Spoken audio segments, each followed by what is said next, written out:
What's going on, YouTube? Welcome to my channel, Money Moves with Kay. I'm Kay, and today we're going to talk about how to invest in real estate using whole life insurance.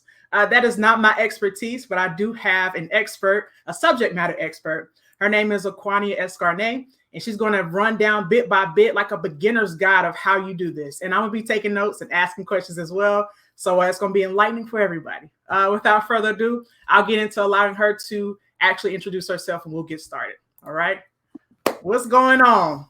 Hey, what's going on? It's so good to be here. My name is Acquania Escarne. I'm the creator of The Purpose of Money, a platform where I teach women how to build wealth $1 at a time. Awesome. Perfect. Thank you.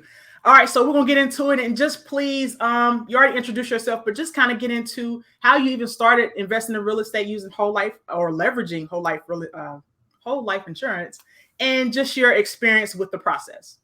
Yeah, sure. So actually, I always tell people I became a landlord by accident because my husband and I decided because of my job actually gave me an opportunity to go live in Dubai for 3 years. And so in 2012, me, my husband, and at the time our only son packed up our bags, moved overseas, and we had a house in Maryland that we could not sell. The market was at a point where everything was either sitting for a while or not selling for what we needed to sell it for because my husband purchased at the top of the market in 2006. So he paid essentially a high price for the condo. And then, 6 years later, we were not able to find anyone willing to pay that price to take it off our hands. So we decided to rent. But that actually turned out to be a good decision. It's still rented, it's still a very good property. And now the area has a lot of new development, hospitals, schools, a great stuff around it that makes it attractive for tenants. So we've just decided to keep it as a rental property. So that's how I became a landlord, and it's still been fine because that property has pretty much taken care of itself.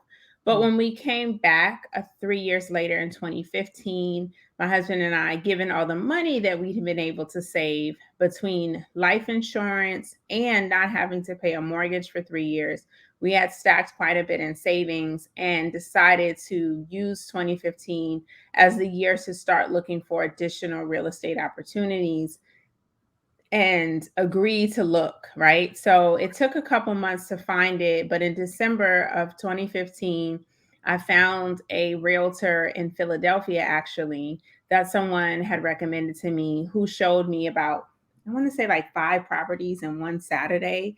Me and a business partner who I invested with went up there, checked out the properties, actually came across one that was an estate sale. So the family member who lived in the house for the last 20 years had passed away, and the family was not trying to keep it. So, of course, when we came along, we offered cash, we offered quick closing. They were like, oh, deal, like you can have it.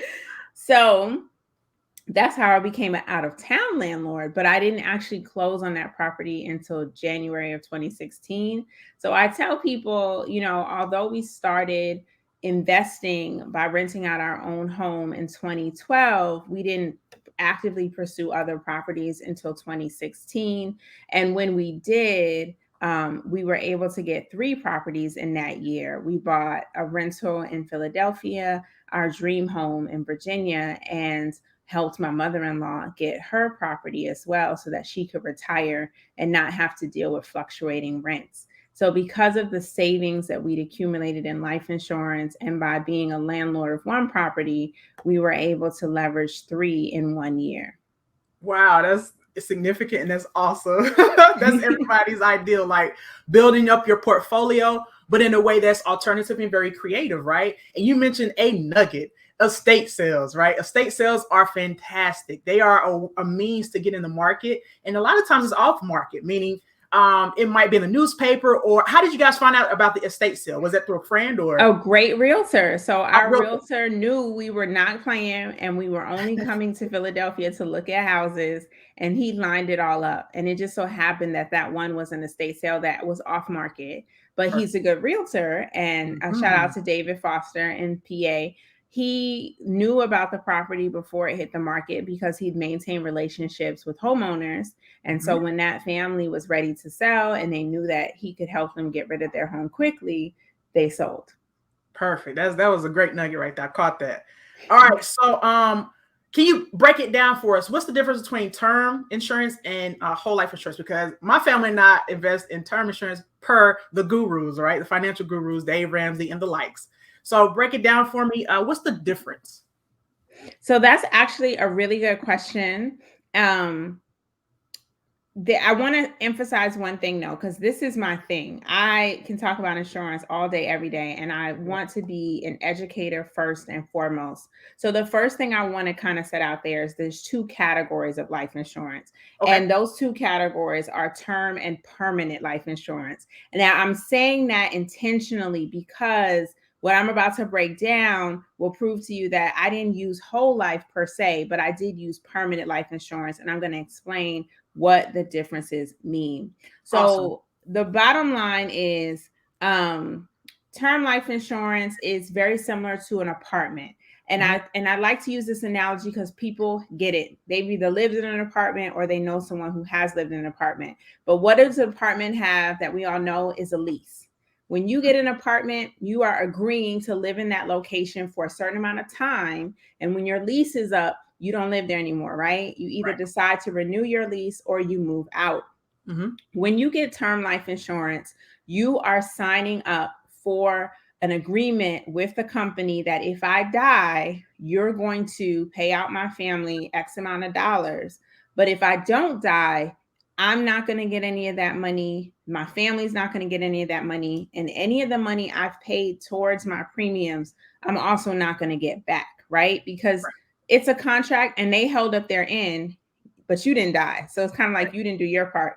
But that's okay because that's actually what happens with term insurance is 1 to 2% of them are paid out because that's the numbers game. They know that, and they know that a lot of people are not going to die, so they charge very little money to have term insurance Mhm. because they know that it's not going to be paid out. But for those who need insurance and you have people who depend on you for income, and you may need a lot of insurance because maybe you have a mortgage to pay off, you have tuition, you have college, or whatever it is you want to take care of, you may need $1 million in coverage. And $1 million term policy when you're young and healthy is super affordable. And it's normally 9 times out of 10 the most economical way to leave a legacy for your family at a cost that you can afford, right? Mhm. But alternative to an apartment lease, right? What's an alternative to an apartment? A house, right? When Mhm. you get your forever home, hopefully it's the mortgage that you get that once you pay it off, it's yours, right? Right. For life, unless you decide to sell it or to get rid of it. So permanent insurance, I call the house because it's the insurance you get that hopefully it's the last policy you'll ever get unless you need more coverage. And you are going to get that money guaranteed Okay. because everybody's guaranteed to die. And Right. when you get a permanent life insurance policy, you're agreeing with the company that whether I die tomorrow, 20 years from now, or 50 years from now, you're going to pay out this money. Mhm. And in exchange for the money I'm putting into the policy every month, you're also going to pay me interest for the amount of money that doesn't go to the cost of life insurance. So we call that the cash bucket or the cash savings, right? Mhm. So the way it works is, let's say you pay $100 a month for a permanent life insurance policy. 25 of that might go to the cost of life insurance because it is a life insurance product. It has to pay for life insurance because when you die, that is the part that covers what goes to your family. Okay. But the $75 left over is going to go to the cash bucket that will earn a dividend or an interest payment depending on what type of permanent product you have. And so now let's get into, well, what are the types, right? Because everybody says whole life insurance. Don't worry, you're not the only one. Right. I get this a lot. And that's because whole life is the oldest one in the game. It's been around from the beginning. It's the one everybody knows. I call it the cousin at the cookout that everybody knows, right? All right. But truth be told is you have the popular cousin, and then you have the other cousin who's super smart, probably performs better, but not everybody knows about, and that could be index universal life. And then you have your crazy cousin who's maybe all over the place. That's what I call variable insurance, right? Variable universal life, because variable is actually invested in the stock market and fluctuates according to the value of the stock market. So when you get a variable policy, you might have the potential for huge gains if the market does really, really well. But if the market goes down or has some different levels of performance, your policy also varies too because it's variable, right? Correct. So that's another form of permanent life insurance. And so all these cousins are all in the family, they're all related, but they're not the same. Okay. Excellent. Yes. So whole life insurance is one of the cousins, right? It's the most popular, Mm-hmm. but it's actually the most conservative as well. So they Mm-hmm. do have a lot of times in a whole life policy, they have a guaranteed amount of interest they're going to pay you, sometimes between 1 to 3%. And they guarantee that because there are some people out there who they're like, look, I'm going to put my money into this, but I want to know for a fact that my family's going to get this death benefit and I'm going to get this much cash from it. And the companies are like, okay, cool. I'll pay you that 3%. I'll guarantee that. No worries. But then index universal life can vary. You can get up to 12% in some policies or 0%. So the way that works is if the market does well, your money in an index universal life isn't actually in the market, but it is paid off of how the market performs. So Okay. when an IUL, a life insurance company, is investing their money into the stock market, Mm-hmm. then the performance of their money determines how much interest they're going to pay out to the policyholders. If they do really well, let's say they get a 20% return on their money, but their max to customers is 12%, then Mm-hmm. you only get 12%. But Mm-hmm. if they're get losses, like they lose money in the market, they Mm-hmm. don't pass those losses on to the customers. Instead, they say, look, we lost money this year. So now the interest for this year is zero, but we're not going to impact your cash value in any way. So the cash that you have remains at whatever it is, but that year or that quarter, you don't earn any interest, right? Mm-hmm. But unlike whole life, IUL will give you more of a return because you can get up to 12% in some companies versus 3% as being the guaranteed max for whole life in some companies. And then variable, like I said, it varies because it's actually in the market. When you have a variable universal life policy, you could be invested in bonds, stocks, or whatever it is that the company that you're working with invest in, but you also take on the risk of that investment. And Mm-hmm. so some variable policies, if you're not careful, you can lose your principal amount. And for me, that's just a little too risky. So I don't do variable, I don't sell it, nor do I really push it because I don't want anyone to not have that guaranteed death benefit that goes to their family. And I Mm-hmm. also feel like it's okay to take on some risk because I'm an aggressive investor, but Mm-hmm. I'm not risking my life insurance money. That's something that I definitely want to make sure it goes to my family. So I use index universal life actually when it comes to investing in real estate. And you can use whole life as well, because I know some people who have utilized their whole life. But both of these strategies, whatever you use, whatever type of policy you have, if you're using the cash that's in the policy, it's going to take some time for it to build up. So I want to be very clear to everyone, this is not a get a policy today and in 90 days cash out, because that's not how it works.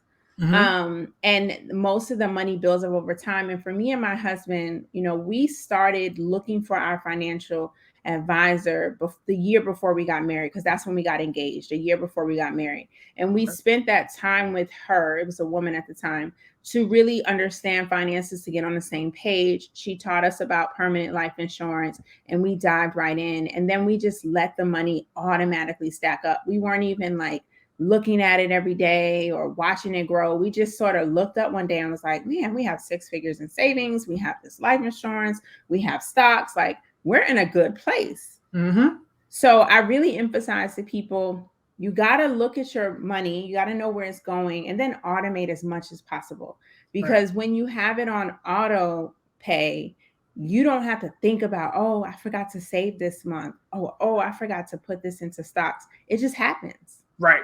And then that way you're also taking advantage of when the market's up, when the market's down, you're getting stuff on sale, you're getting stuff when it's high, but it all averages out. And so for us, I think we had the policies, I would say 3, maybe 4 years Okay. before we were able to take out 40,000 to go put a down payment on a home. Mm-hmm. And now I educate people on how you can leverage that cash in your policy to do investments like that, to put it into a property or a flip, and then, or anything, a business, buy a car, become your own bank. You know, all of those strategies work because you can take this cash, put it towards the things that you want to do. And then the interest rates are pretty low depending on the company. They can be between 2 to 4% in some cases, but still lower than hard money. And Mm-hmm. then you find yourself in a position where you can either decide to leave the money in the investment and then refinance the property in a couple of months. So then when you refinance and put, well, maybe 12 months or so later, when Right. you refinance the property, you can take cash out and you can put that money back into the policy. Mm-hmm. Or another thing you can do is actually leverage life insurance as a way to supplement retirement. So Okay. I have, and if you don't want to do it for real estate, you can also just continue to put money into it during your working years. And Mm-hmm. then when you're no longer working, you have enough cash that every year you can cut yourself a check that's tax free. And Mm-hmm. that tax free check supplements retirement. But the good news is when you use it that way, the money that you're taking out, when you take it out, it is in the form of loans. But because you're borrowing against the cash that's in the policy, it's not taxable. And when you die, those loans are not paid. Like you literally die, the loans are taken out of the death benefit. But if you do it right and you do it with a life insurance producer like myself, you Mm-hmm. will find that your family still has plenty of money left because we structured it that it would build so much cash that you could have those annual payouts and still leave your family a death benefit. Got you. That was phenomenal, and I'm taking notes too. I know that was a lot, and we Universal can life. we So, can break that all down if you want, but that's how it works. And I, like I said, I get excited about insurance, so I yeah. tend to Okay. go in. It's coming through, so I love it. The passion. So real quick, let's backtrack a little bit. So please just break it down even more. That process. So you've waited. Somebody's waited 3 to 4 years. They let it build in this marinade, right? Mhm. So they would like to go ahead and pull the trigger as far as purchasing a property, okay, or putting a down payment on a property. What does that process look? How long does that process take for them to actually, they're borrowing against the policy? To what does that process look like? Actually short. It could be between 2 to 5 days. You Yeah. make the phone call, you say, I want my money, Yes. and they cut that check. Sometimes they will deposit the money into your account in the same account that you've been using to pay your policy premiums. Other times they will literally cut you a check. The only thing I want to tell people is I don't recommend you cancel your policy because if you cancel it, you've now taken the cash and you don't have life insurance, which is not what I want. But when Right. you're borrowing from it, you're getting that money tax free. It is sent to you either electronically or as a check. And Mm-hmm. then you put it into the real estate opportunity, but you still continue to make regular payments on your life insurance policy.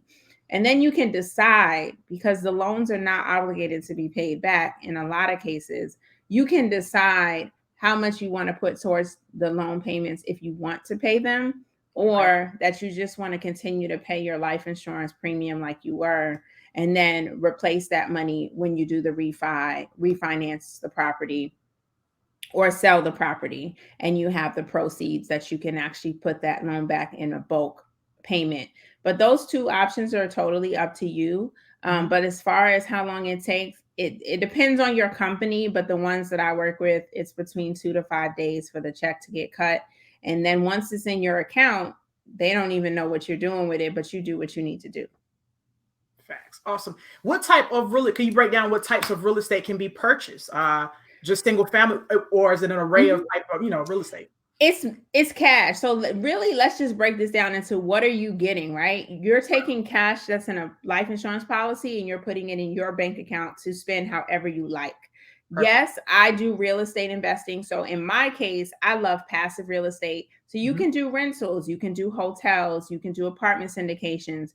or a down payment towards a house you want to live in. All of that is up to you. Mhm. But it is cash. So if you took the cash and bought your car, or took the cash and paid for college, that's possible too.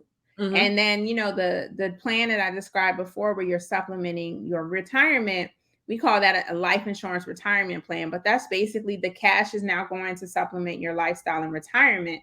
It's just cash. So you can invest in whatever you want. But I am someone who invests in hotels, and I know there are not a lot of Black people who do that, because only 2% of hotel owners are people of color, and even less are women. But Mhm. I chose hotels, and I chose multifamily syndications, which are the apartment subdivisions, because they are completely passive. As a limited partner in these deals, I'm producing capital. And once I provide the capital, I get equity. That Mhm. equity entitles me to a percentage of the proceeds from the property, whether that's rental income in the multifamily deal, or actually revenue from the hotel in the hotel deals. The Okay. best part about hotels for me is that they are businesses sitting on land. When you buy a hotel, you buy both. You're buying the business, so you're Yes. getting income from the nightly rates, which vary, right? Because y'all know, you go to a hotel during a conference, the price is higher than when you go to a hotel in the winter and there's nothing going on, right? Mhm. But we have access to that cash flow. In addition, you're getting money from the internet that they're selling you, the money in the marketplace, the breakfast, the restaurants, depending on the property and what it has to offer. There are other ways to make income, and those are also calculated in the revenue that owners could receive. And in some cases, if you are invested in a franchise, you may also get access to discounts at other franchise locations, depending on what the owner agreement is. That's not guaranteed to happen with everyone, but if you're in a syndication where they're offering benefits to the owners, then you stay at another Hilton, you get a discount at the Hilton or Marriott or whatever you're invested in. But you still individually own that location. Mm. Okay. Most hotels are individually owned by groups or companies of Mhm. investors. Mhm. And then there's a few that are corporately owned, but not very many, right? Right. But the reason why I choose to invest in hotel brands specifically is because people know them. If you're Mhm. like me, you're loyal, and you have some type of loyalty program that you're using every time you travel. So you will get customers who come off of sheer loyalty, because they go on the hotel website, Hilton.com, Marriott.com, whatever. They look for a hotel in a city they're going to visit, and they get their points, but you get that customer that you didn't have to personally market for, right? That brand alone got that customer to your hotel. The Mhm. thing about that is, you still have to market in your local area for contracts. Maybe you establish a contract with a local company that's doing construction in your area. Now Mhm. you have people staying there consistently 60 nights, 75 nights at a time. Now you have consistent revenue in this hotel, that maybe it's not as busy in the winter, but when you have 3 contracts going on, you have occupancy when other people don't, right? Mhm. So these are all things that are happening at a hotel that I don't control any of that, to be honest. I am a limited partner, so I know the financials, I participate in the monthly or the quarterly meetings, but it's the general partner who is in charge of the deal, who has to stay on top of the day-to-day activities. Right. And then in hotel, we also have a property manager, but they're called it's like more corporate manager. So they are facilitating the hiring of the sales managers and the staff and the cleaning people and front desk people. They're doing the direct hiring, firing, day to day keep, and the Mhm. general partners making sure that stuff's getting done and keeping the investors informed. But after I give my money, I'm not stressing out about it. I'm not changing sheets. I'm not cleaning toilets. I'm not getting complaints from people stay, but I am Mhm. monitoring that stuff, right? Like, I don't want anyone to talk about my hotel. I don't want anyone to have a bad stay. So we're on top of that stuff, but I'm not personally responsible. It makes Correct. sense. Makes Same sense. thing with multifamily syndication. Mhm. I invested, I get a proceed of the rent every month, Mhm. but I'm not talking to tenants. I'm not fixing toilets. Mm-mm. Nobody's writing me letters. And I like that, you know? Mhm, So I made the conscious choice to go into passive real estate because I like the cash flow. And at the mhm, time, I also had the capital to get involved. And I think that once you have capital, you can mhm, literally leverage it to do whatever you want. I've chosen to do this because I got into both of these industries at a time where the market was down because of COVID, travel mhm. was down, hotels were going on flash sale, literally. And it's easy entry, you know, when you had your money right. So I always tell people, like, be ready. Everyone's like, I'm going to get my money together so I can do the next deal. And I'm like, stay ready and you don't have to get ready, Exactly, you know? exactly. So long answer to your No, question, it's not. but but that's my game plan. And Mhm. now that I know I'm probably never going back to rentals, I Right. just don't. It For me, it was a numbers game. In the Mhm. area where I live, the price that it takes to buy another property is so much, Yes. right? That you Mhm, have to go out of state for it to be affordable. That's why I went to Philly. mhm. Then you have that. For me, I had to drive sometimes when things were happening. I had a property manager that the first year they were a little iffy. So I had issues with them. And that just got annoying real quick, right? And the straw that broke the camel's back for me was having to evict a tenant. And that was contrary to why I got into real estate investing. You know, when I said, God, help me get into real estate investing so I could help people, my goal was to provide affordable, safe housing. Correct. It was Yeah. not to have to kick somebody out because they don't want to pay me, because they rather put Christmas gifts under the tree than pay the rent in December. Right. It was not to have to think about, oh my God, I have to get this person out of the house in the middle of winter. Mhm. And I went through that process once and I was like, this is not for me. It was painful to, not in like an emotional state, because I wasn't at the tenant crying with them or anything like that. Right. But my dad always told me, he was like, if you're going to be a landlord, you got to be able to kick out your own mama. And I was like, ha ha, yeah. And then I was like, wait, these people didn't pay the rent. It's Christmas. What are we going to do? Right. Yeah. But I wasn't in a position where I needed them to pay it. The house was paid in cash. So Right. really they just impacted my cash flow for that month. But Mhm. had I had a mortgage on that house and I didn't have the cash to cover it, I still would have been stuck like Chuck, right? Mhm. But then you're like, oh, but it's Christmas. I don't want to do this. So then but you're like, I can't afford not to. Like, Right. I can't have you living in this house for free. You running up the water bill, gas bill, light bill, and you're not paying. Mm. So January comes, you file for eviction, hoping they'll get it together, or you give them like a couple days, hoping they get it together. They don't, then you like, nah, boo, this is for real now. Yeah. And it's like you gotta hire the lawyer, you gotta serve the papers, you gotta do this. I just found that to be a painful, not fun, Yeah. and not what I wanted to do. And to be honest, that happened with our first tenant in Philly. And then we got another tenant like 3 months later, cleaned up the house, rented it again. Everything was going great. These people were like, we want to buy this house. We love this house. And I was like, thank you, Jesus. You gave me the ideal tenant that I want to sell the house to. Because that's what I said. I said, Lord, give me this opportunity to make people homeowners. I had Mhm. written out a whole plan that Sorry. if I got the tenant who told me they wanted to buy the house, I was going to sell it to them. Mhm. You know, oh, we love this house. This is our house. We call this our house. You know, when little stuff happen, we just take care of it because we want to take care of you. Telling me all the game. Mm. 5 months in, stop paying the rent. I said, oh no, we're not doing this again. I said, no, Lord. I said, Mhm. not today, Satan.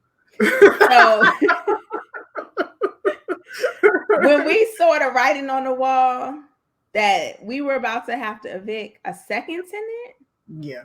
I told the property manager, I said, look here, who y'all got out there that want this house? Because Mhm. they had a list of investors they kept on a dial's notice. Like, we'll call somebody from this list. We had a buyer in like 10 days. Mm. Cash. Another investor. But we was Right. like, you could have them. You could Mm. have them. You could have a non-rent rent paying people. And the house, the as is, we not fixing nothing. Right. Here you go. Oh So, man. and that was it. That check came. I signed those papers. That check came, and that was the end of my rental gain. Like I said, I still have one rental and 354 in the apartment syndication, but again, I don't manage that like on a micro level, Correct. and that is how I want to be, because what I realize is the amount of money that we put into buying that one row house in Philly, I could have Mm-hmm. been in one syndication, and Yep. I would have made not as much cash flow every Mm-hmm. month, but half of it. Right. And for me, I'm like, that's cool, because Mm-hmm. I'm not trying to live off of my real estate income just yet, but it is a good contribution to my future retirement. I'm actually putting all of my proceeds from real estate into my retirement account so I can retire early, or my retire early fund. So for me, I'm not stressing over the appreciation, depreciation. I'm just looking at, are you making me money or am I losing money? As long as I'm making money, I'm Mm-hmm. okay. Right. While I have someone else contributing to my wealth. So the Maryland property, for example, it's not as profitable because Maryland's expensive. And Yes. so what you charge for rent and what you can get in cash flow is really, really small, depending on where it is and how old the house was and when you bought it. But I already told y'all we bought at the height of the market. So our Mm-hmm. area for cash flow is like limited, but somebody else is paying that mortgage. Yep. So as long as I don't have to contribute to that, I'm Mm-hmm. good, you know? Mm-hmm. And now that the market is really at the height, it's doing much, much better. It's a possibility we'll sell it one day, but Right. we're not tripping because the tenant's been there for years. They have no interest, or they haven't expressed interest to leave. They actually just renewed again. So we're like, they're not hurting us. We're not hurting them. Like, let it do what it do, you know? Right. Right. Awesome. Awesome. Now getting back to the index universal life, I'll say it Okay. correctly now. um, the cost of that. I'm pretty sure it's going to vary person to person, depends on your goals, all of that. But could you break down, because there's a misconception potentially, but my perception of, index universal life is that it's expensive. So could you break that down for us just a little bit more? I would say expensive is in the eyes of the beholder, first of Correct. all. Yes. But you are correct. It is a fact that term life insurance is cheaper than permanent life insurance. It Mm-hmm. is always going to be. Why? Because they know that it is a low, low chance you're going to die with a term policy. So they're charging you pennies on a dollar to have it. Right. But for those who need a budget friendly solution, they need a lot of insurance. I've already said term is the way to go. It Facts. is not until you have additional cash flow where you can afford permanent insurance that you get into it. And how much you pay is definitely going to be based on your age and health. Okay. Because my husband and I got our policies in our 20s. We were Mm-hmm. paying $300 a month. Some Okay. people would be like, $300 a month? That's Right. crazy. But Right. other people would be like, I spend $300 a month eating out. Right. And I Subjective. would say, that's crazy. You should have put Right. that into an investment, right? Right. So relative, it's all relative. But if you have the cash flow, it's not a bad thing to have as a part of your total financial plan. I'm not saying put all your money in life insurance and forget the stock market, forget your work retirement account, forget savings for an emergency. I am not saying that. You need the emergency fund. I prefer you have a home, and all these other things in place. But if you have that additional income and you're trying to figure out what to do with it, it's not a bad idea to go ahead and lock in insurance, because when you get that permanent policy at 25 or 20, you're paying $100, $200, $300 for it. And at that time, a $500,000 policy, Mm-hmm. but you try to get a $500,000 policy at 40 or 50, you might be looking at $1,000 a month. Right. There's a big difference, right? And then people would be like, $1,000 a month, Yeah. that's crazy, right?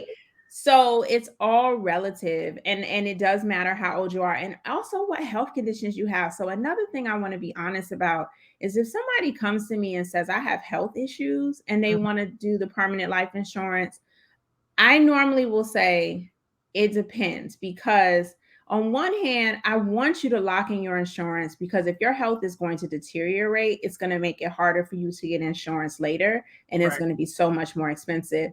And there are some people who need to leave money to their family and they really want them to be taken care of, because life insurance is supposed to cover funeral expenses, your final tax bill, your debt, credit card debt, house debt, paying for kids to go to college, but most importantly, your salary. Yep. Like, if your family is surviving off of your salary, let's say you make $100,000 a year, and if they didn't have that money next year, they'd have to move, relocate, downsize, eat ramen, then you need life insurance, right? Yep.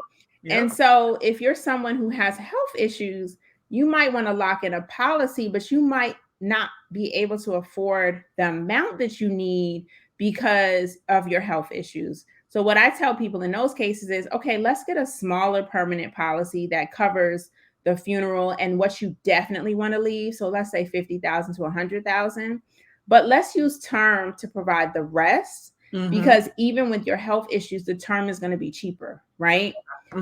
But do it earlier rather than later, because unfortunately, if your health issues are progressive, multiple sclerosis, lupus, things like that, you might find yourself uninsurable at some point. Right. I have a few companies, they'll give someone with MS insurance only if it's not affecting their body yet. You know, like they're still able to walk, they still have full mobility, you know, but once they have the first thing that affects mobility, they're uninsurable. Oh, wow. Okay. Diabetes runs in a lot of our families. It's a big issue when you get older. You can get insurance with diabetes. It's going to cost you a little more, but you can get insurance with diabetes. But try to get insurance with diabetes at 55. It's expensive. Right. So bottom line is, in a 20-something or even a child, because you can get life insurance on children. And when you get life insurance on children, it's always a permanent policy. It's not a term. We don't want to put deadlines on our kids. Right. So permanent insurance is what they issue to children. You can get that for $20, $30 a month. And that same policy will be $20 or $30 a month when your kid turns 40. And that could be a $500,000 policy, $1 million policy. I have one client who has $1 million policy for their child, so they will never have to get insurance again, and they're paying $30 a month. But her $1 million policy is not $30 a month. Correct. You know, it's a couple hundred, right? $300-$400 a month. So I think it depends, but yes, term will always be cheaper than permanent. Whole life, index, universal life, variable life, they all cost more because they're guaranteed to be paid out. I think you should expect to pay within the 100-something range. Obviously, much, much more if you're older. And for some people, that's not the best way to put money, because the health and the age, it doesn't make sense. So if you do have a health issue, the other thing I say is, you know, get the minimums to do your burial, your final tax bill, and other expenses, but invest the money that you would haven't put in insurance, but now it's not affordable because of your health, into the stock market. Because at the end of the day, like I said, life insurance is a part of the plan. And I don't want you to put all your extra money into it. I want you to kind of spread your money around. So if you have health issues and it's too expensive, or you heard this podcast too late, go ahead and take the $200-$300 you were going to put into life insurance and put it into the stock market. There's not that guaranteed return that you're looking for, but at least you're leveraging the market to make your money grow, and it's going to make more than a savings account, you know, with a bank. Got you. Perfect. I've learned a lot from this interview. I certainly appreciate everything. Could you please plug anything you got going on? How do they contact you? Everything. Absolutely. So check out thepurposeofmoney.com if you want to check out my blogs, podcasts, and latest tips on how to build wealth. Also follow me on Instagram at The Purpose of Money. I'm there sharing free tips, guidance, and going live to school you on how to invest in real estate and use life insurance to build wealth. And I'd love to offer all of you a free consultation with me. You can just click on the link in my bio on Instagram, or sign up for a free consultation at thepurposeofmoney.com. Perfect. Thank you, guys. Thank you so much, Acquania. And until next time, guys, you stay blessed. We'll see you on the next one. Peace.